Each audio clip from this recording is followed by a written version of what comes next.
Hi friends, நான் வந்து ஒரு புதுசாக ஒரு ப்ராடக்ட் ஆரம்பிச்சிருக்கேன். அந்த ப்ராடக்ட் பார்த்தீங்கன்னு வச்சுங்களேன், எல்லாமே நல்லா ஹெல்த்தாக இருக்கிற ப்ராடக்ட்டு. முருங்கை இலையில வச்சு பண்ணுறது. முருங்கை இலை வந்து இப்போதைக்கு கையில் இல்லை, நெக்ஸ்ட் வீடியோவில் நான் கண்டிப்பாக அந்த முருங்கை இலையை உங்ககிட்ட காட்டுறேன்.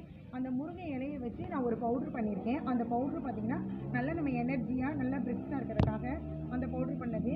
இதோட இந்த பவுட்ரு தான். இந்த பவுட்ரு நல்லா பார்த்தீங்கன்னு வச்சுங்களேன், கீரைனாவே ஐயோ கீரையா அப்படின்னு சொல்லிட்டு சாப்பிட மாட்டாங்க.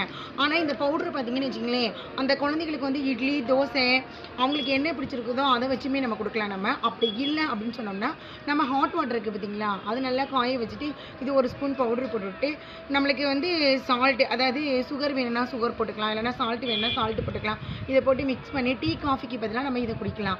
இதை குடிச்சிட்டு வந்தோம்னு வச்சுங்களேன், பிளட் இல்லாதவங்களுக்கு கண்டிப்பாக பிளட்டு ஊறும். இது வந்து ரொம்ப எனர்ஜி ட்ரிங்க்ஸு.